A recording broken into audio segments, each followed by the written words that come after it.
Good. Whenever you're ready. Hi, I'm Nessa. Oh, should I say my whole government? You don't have to. Okay. You don't have Hi, I'm Nessa. I am a junior musical theater major from the Poconos. Okay. So the first question I have is, what made you interested in acting on stage? The first thing that made me interested in acting on stage, I would have to say I took a trip when I was in kindergarten in Jersey, and a few select kids got to go to a place called NJ Pack, and it's like a big like theater, and we got chosen to go see a ballet, and I was sobbing watching this girl dance on the stage, and I was like, oh my god, I want to do that. That looks so cute. And that kind of got me interested in theater. And yeah, theater went on to more stuff. So I just like wanting to be on the stage. Yeah. Cool. What is one role on stage that you haven't played yet that you would love to, and why? Your mom. I'm sorry. I'm doing an interview. Hi, Cam. Is it recorded? Yes. Yeah. Oh, is it? It's okay. I have to edit it anyway. Oh, it's like recorded. Yeah. Cut that out. It's a mess.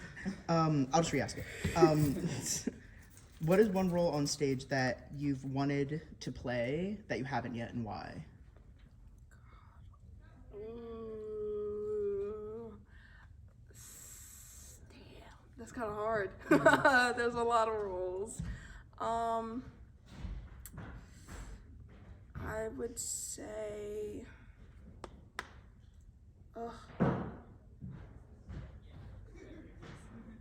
I don't know. I don't know if there's anything right now. I think the role that I'm doing right now in Cabaret as Sally Bowles wasn't like a dream role, but like I think it was definitely something I needed because I was kind of struggling a lot with my major and the career and where I wanted to go with my life.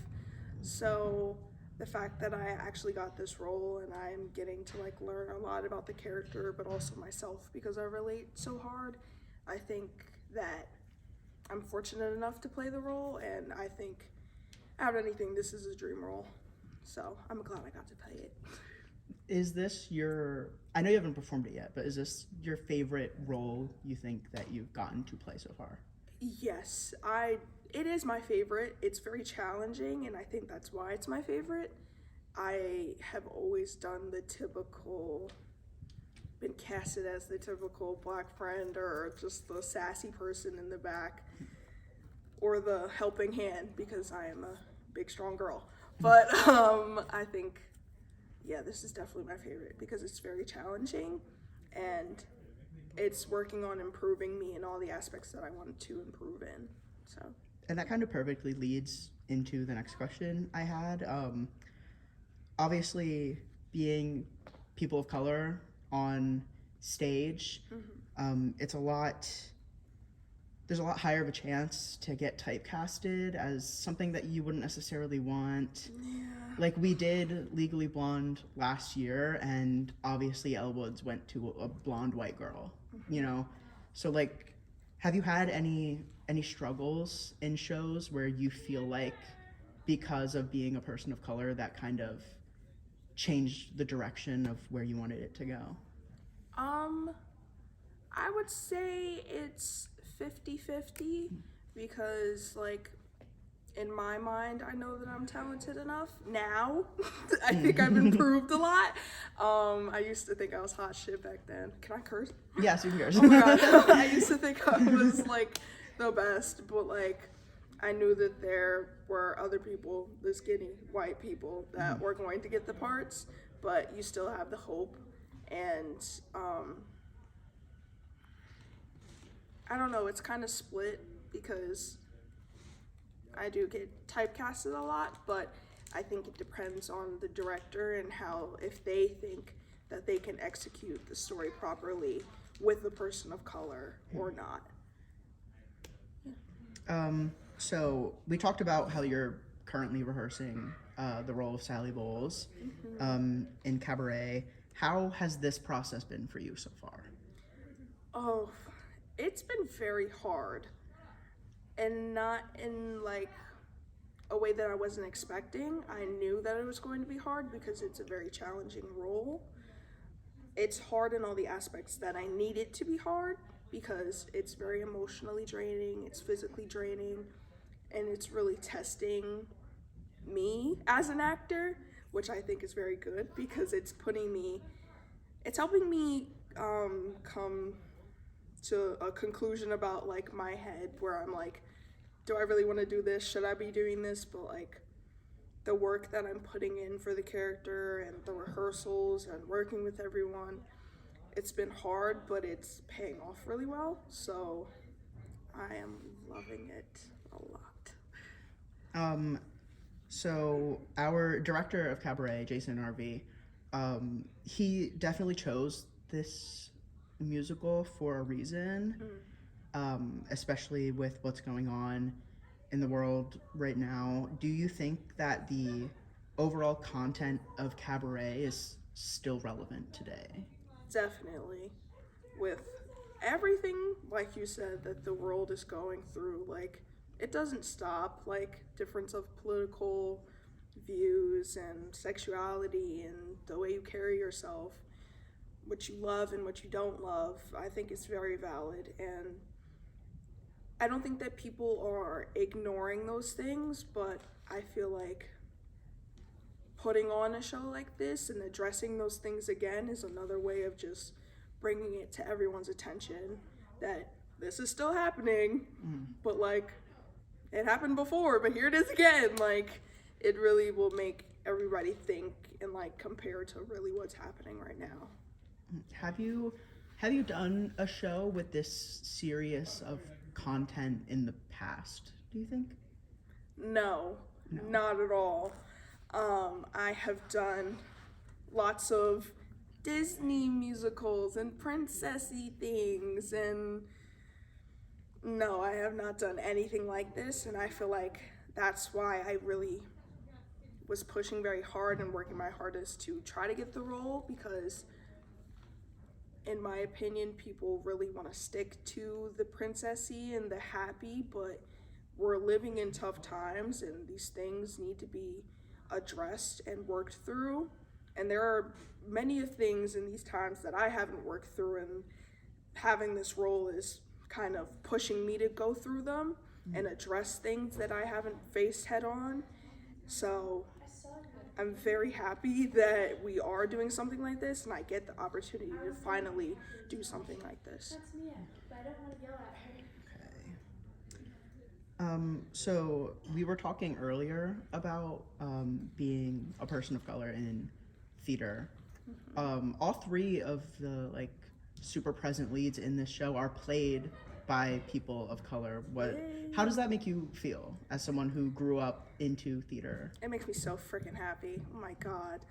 It's very emotionally sickening to constantly be pushed to the back as a person of color. And like, you do what you have to do. Like, it's what we love to do, and just to be in a show makes you happy, but having people of color put their turn on things in a character and show what they go through instead of said white people is so liberating, and it feels very good because when you're in your character, you're telling your story. It's not just your character, it's you on the stage as well. And when you're putting yourself out there, you feel like you're finally being heard and it's your story now. So now, after all this time of being pushed to the back, it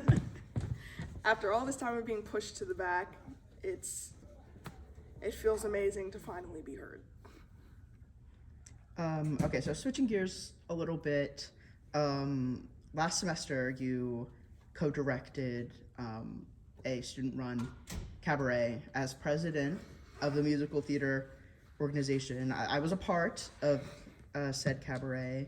What was the most challenging part of like spearheading a production like that? Oh God. The most challenging thing was keeping the positive outlook and trying to keep everyone together for the production and trying to keep it positive and make it something for everyone to look forward to. It's very hard when people's schedules are crazy and everyone's going through things, and you're going through things, but you have to keep on a brave face, and it's just a lot of different aspects that get thrown onto you, and you just have to keep pushing forward to get that production to go through. I recommend it, but it's a lot of tough work. What do you do personally leading up to a performance, whether it's something small or you're the female lead of a full-length production? What do you do to mentally prepare yourself? I like to treat myself. I like to eat sometimes. Like nothing, of course, no dairy, but I like to eat sweets, or I like to just be around all of my friends and people who give me good vibes, and I like to talk about the excitement of what we're going to do and what can come out of what we're going to do. And I just like to keep all the positiveness around me. And sometimes you gotta music. I love listening to music. Just blasting music, going ape shit. It's therapy. You have to have a lot of therapy. So food and music therapy is a big thing. And just being around friends and family that are gonna know you're gonna do good. So yeah. This is kind of a question I just thought of now, but a lot of times before people go on stage or right before a show, they'll speed study songs or lines. Do you think that helps, or do you think that hurts people's performance? That's another 50-50, because sometimes if you run something so much and even before you go out, some people tend to mess up before they go out or when they go out, but sometimes you just need to pull somebody back stage and just be run through this real quick with me, and you just do it really quick, no full dancing, just do the fucking arms, sing through it, what's my line again? But it's 50-50. It really depends on the urgency of what's happening. If it's something that in your head, what it's supposed to be, but you just need a reminder. But if it's something that already and you go over it over and over again, that's when you tend to mess up the most. So it really depends on the situation. So last year, the spring musical, you played Pilar in Legally Blonde. I was also part of that show. I just want to hear from you what that process was like, because you worked on several aspects of that show. You helped build sets, you acted. Just walk me through the process. It was a lot. It was a lot to do. Like you said, I was doing sets in the evening, and then we had to do practice or rehearsal right after, so you go straight to dancing and singing right after, and then going home and not being able to sleep because you have homework to do, but then you gotta restart the whole day and do the same thing all over again.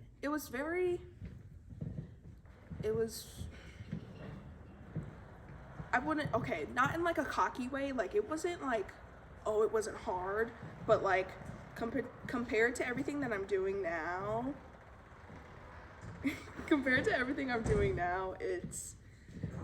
it was easier than it is now. It was easier on me. It was a time.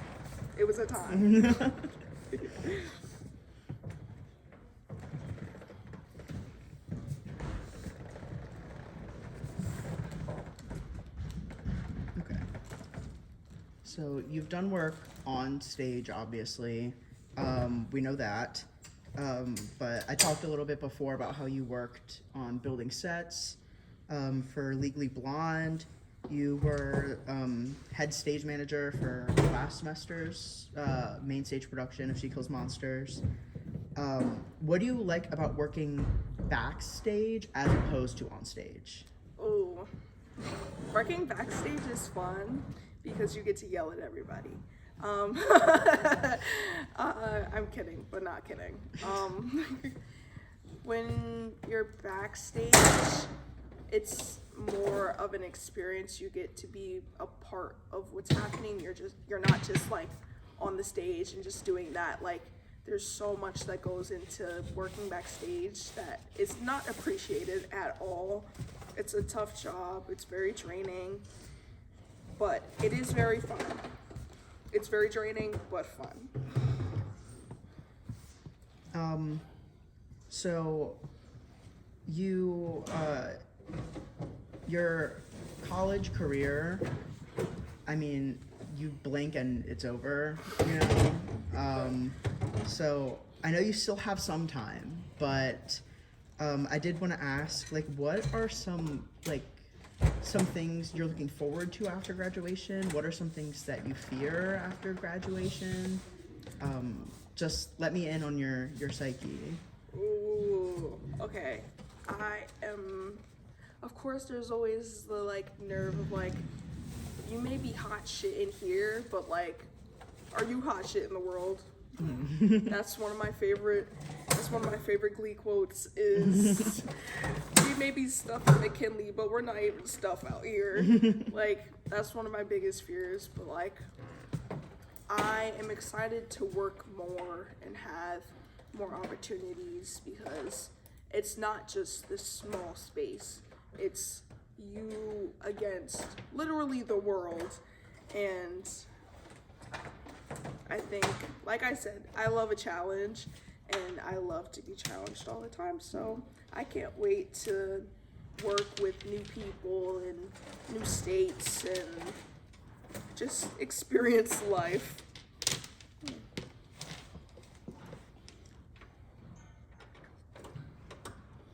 Okay, so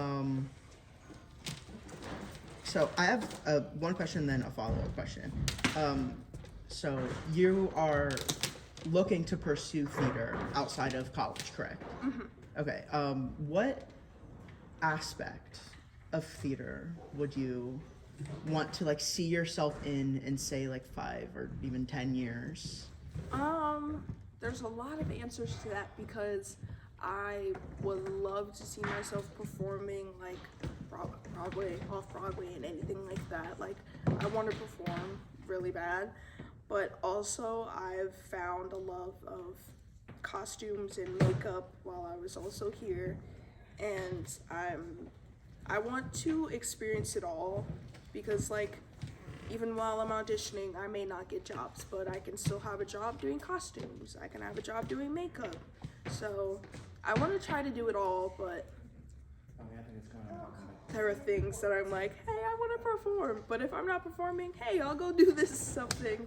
So yeah, I want to do everything. All right, awesome. So I'll ask one more question, and then we'll break it off and get ready because we have like 15 minutes until we start. But what would you say to somebody who maybe wants to pursue theater or acting on stage but can't get over like fear of rejection or fear of stage fright or anything like that? Like, what's just like any advice, like little or big advice, doesn't matter. Try again. If you fail, you try again until you succeed. Because the amount of times that I've failed and I'm still here and now I finally have a part, like, it will happen, but you have to put your whole heart and soul, and if you're dedicated, then you're dedicated. And people will see that you're dedicated. And the more you work at it, the stronger you'll be, the more experience you'll have, the happier you'll be, and people will notice that, and you will have that good director like Jason Narby saw me working very hard to have this part, and you will have your time. It's a pain in the ass to wait, but it'll come, and you will be so happy once it does come. Actually, let's ask one more thing because I just thought of this. But how do you think you've grown, not only as like a stage performer, but as a person through doing theater? Like since you started to now, you're playing the lead in this show. I think I've grown mentally, physically. I've always been, like I said, known as the strong girl, so I'll do the heavy lifting in the back. But I started to give a fuck about myself more once I got here, and I saw the potential that I could have, and I just decided to start working at it more and and constantly being in the back. You are used to being stepped all over and no one cares about you, but if you really work it in, put yourself out there, you won't be in the back. You won't be stepped all over. People will have respect for you. And it's not that if you're in the back, you're going to get disrespected. But, like, if you really show that you are a strong person, you know why you're here, then the outcome will be positive for you. So I've finally stopped letting people step all over me. I don't care about anyone. I do what I have to do. Don't play with my money. I won't play with yours. And in the end, if we're here now in college doing this, I personally am here in college doing this because this is what I want to do. If you don't want to be here, if this isn't what you want to do, get out of my way. So I believe that I'm a stronger person, so fuck everybody who's in my way. And yeah. All right, what a way to end it. Thank you. Thank you.